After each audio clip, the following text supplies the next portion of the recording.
And Boomer Esiason joins us this morning on the Harbor One Hotline. Hey, good morning, Boomer. How are you? Oh, Chris, I'm doing well. I'm not sure that you guys are probably doing so well up there. I've never seen such a play in my life in all the years covering football. That had to be the biggest boneheaded play that I've ever seen. I can't tell you how many times. It must have been 10 times I rewound the DVR and watched it again. It was just the most shocking conclusion to a sporting event I have ever seen. We were sitting in the studio yesterday when this took place. There was a stunned silence that came over literally 50 people all watching the game together. They could not believe their eyes. I have no idea how to explain what Jakobi Meyers was thinking about. I don't know what was said to them in the huddle. I have no idea if somebody on the sideline said, hey, if we get something out of this, let's do this. I'm thinking that Ramondre Stevenson did this on his own, and then that led to the ultimate decision by Jakobi Meyers, thinking that they must have been behind in the score, not knowing that the score was tied is the only thing that I could think of. Well, somehow, Boomer, they'll blame Matt Patricia for not coaching them up right to figure that one out. But when you look at their game yesterday, Boomer, I feel like defensively the Patriots, they do a good job. You know, the offense, again, it just kind of struggles, but you put yourself in a position to win a football game. How did you feel about, let's say, the overall game played up until, obviously, the biggest, dumbest mistake that I've ever seen? Well, I'm also wondering about Keelan Cole's touchdown right before that. They're telling us that they don't have a definitive view of whether or not his foot comes down out of bounds. When we all looked at it initially, we all said that's out of bounds. There's no debate over that. And then all of a sudden they come back and they say that it was a touchdown.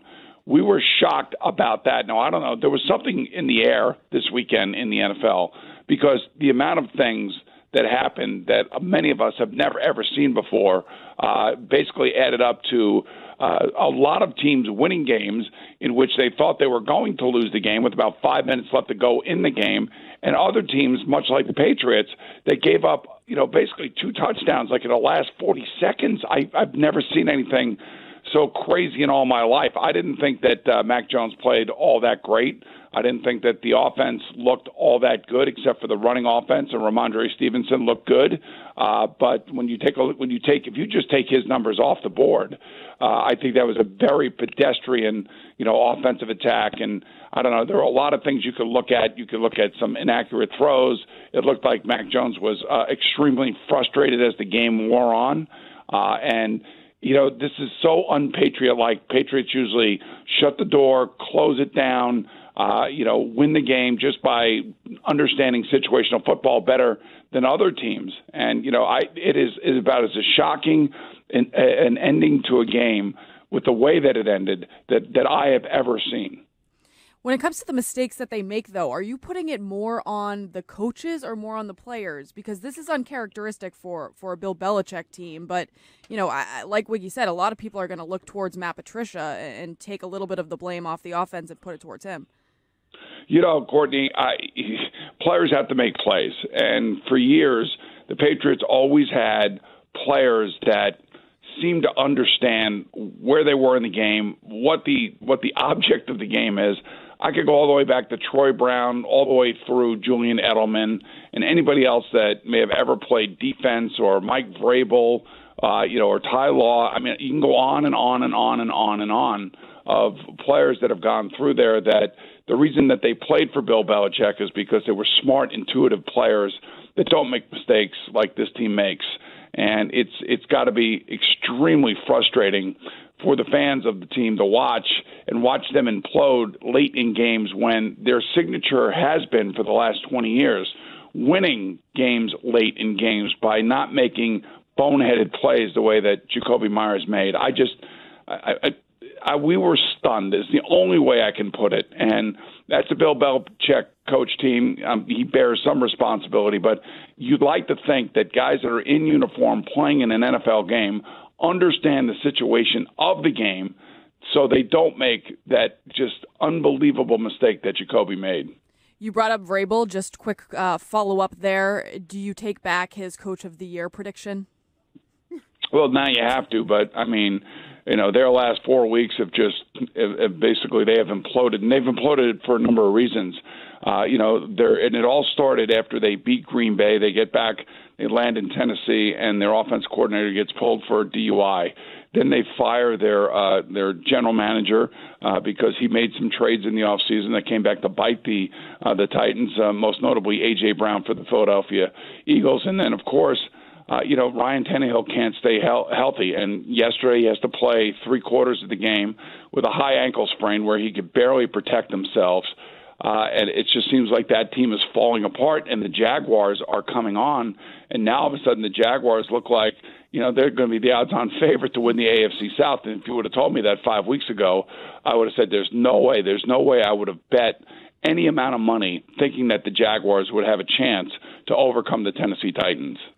The thing that made yesterday just so shocking, Boomer, was that, as you alluded to, for the last 20 years, Bill's taken the intentional safety on Monday Night Football against the Broncos, somehow wins the game. Bill institutes the new offense with the ineligible receivers lined up on the periphery of the offense in the second half of the divisional round against the Ravens. They win that game.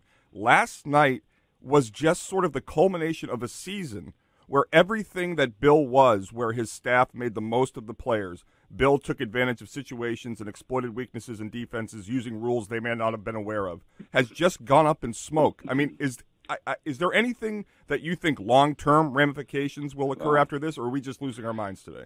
Yeah, I kind of feel like they're probably going a different direction offensively once it's all over said and done with. As I was telling Jermaine and Courtney, and Greg last week, I mean, they're not going to make changes in the middle of the season. It's too late to do that. And, the last thing you want to do is upset anything that you think that you have going right. I mean, they did beat Arizona, and they were on the verge of winning this game, and we'd probably have a totally different take where the Patriots are this morning if, in fact, they would have won yesterday. But it's how they lost, which is so troubling. And I'm glad you brought up that Denver game because I was an analyst on that game. I believe it was a Monday night game. Yep. And I remember taking the fans that were listening on Westwood One exactly through the decision-making that Bill made in that game. It was one of the greatest managed games that I'd ever seen. The difference is he had Tom Brady on the sideline, waiting to take that team on a game-winning score, so to speak. So I don't know. It just seems like there's it feels like a confounding disconnect between Mac Jones and the offense and the plays that are being called. And by the way, I do believe that Bill Belichick has got say in all of this. He's controlled this entire franchise for so long, and everybody wonders about who's calling the offensive plays. I know I would believe, and this is all speculation on my part, I would believe that Bill has a hand in calling these plays and making sure that he's overseeing what both Matt Patricia and Joe Judge are doing. But the reaction from Mac Jones is really kind of confounding to me because his demonstrations on the sideline, on the field, what looks to be really frustrated at times. I saw Brady do that later on in his career, but by that time he had already won 3 or 4 Super Bowls. Right. I mean, the fact that this kid is in his second year and like the demonstrative nature of some of the frustrations that he's showing is really kind of eye-opening. Boom. One thing for me, and I don't get it, you watch a lot of football. I mean, you played the game a long time. I played the game a long time. But it almost seems like coaches today are getting dumber and dumber as the game goes along. Yesterday I'm watching the Jets game. He has all 3 timeouts, and they complete a pass. I forget who it was. It might have been to Wilson. And rather than come up there and call a timeout, be under control, they just let the clock run. And what is it with coaches today? I mean, you're probably around them a lot more than I am, that it just seems like they're making the dumbest mistakes when it comes to whether it's clock management. Well, yeah, I would think some of it is like the fact that a lot of rookie head coaches, Rob Saleh is a rookie head coach here in New York. Last year was a disaster. They didn't have a lot of these types of situations. And this year, you're exactly right. It was Wilson to Wilson. It was a 3rd and 19, I believe. They completed the ball 22 yards down the field. The play was inbound, so the clock was running. They have 3 timeouts. Right then and there, you call a timeout. Now, there are some who will say, when you have your all 3 of your timeouts, time really doesn't matter. But Every situation is different. This is why we love the game of football, is because you have to count on the coach to handle situational football depending on how that particular game is being played and who's playing in it and who you're playing against. And, Zach Wilson is making a start for the first time in 4 weeks. He's struggling through the game, even though he's got decent numbers. He's made some really amazing plays, but made a lot of bonehead plays, too. And when you're running around trying to make big plays, you're using up more than the 8 to 10 seconds that you normally use on a play. Maybe you're using 14 or 15 or 18 seconds. And that's exactly what happened to the Jets. So I was infuriated that after this play that was made, they did not call timeout, and they lost about 38 seconds off the clock, and then it became helter-skelter, and it's one of the reasons why they ended up attempting a 58-yard field goal in the Meadowlands trying to tie the game. So, yeah, Rob Saleh really, in my eyes at least, in this particular situation, completely blew clock management, which is really the clock management 101 is the most important part of a coach on game day. Boom, we'll wrap up this with the question of the week for Boomer Esiason is brought to you by McFarlane Energy, the always reliable HVAC and home oil delivery pros at McFarlaneEnergy.com. Courtney? Boomer, you have two BC grads in the room right now, and I know that BC's near and dear to your heart. Matt Ryan, how bad do you feel for him? Well, he looks like he's done. I mean, I do feel bad for him. There's no question about it, but I mean, he will not throw the ball over 15 yards down the field and doesn't even look down the field. And it's been a reoccurring problem the entire year for the Colts. And they don't have a stable of what I would call grade A wide receivers that can make plays, but still you have to at least try to attempt to move the ball down the field. I think he threw one ball over 20 yards in this game. He looked lost. He looked like there's no energy in his game, in his body.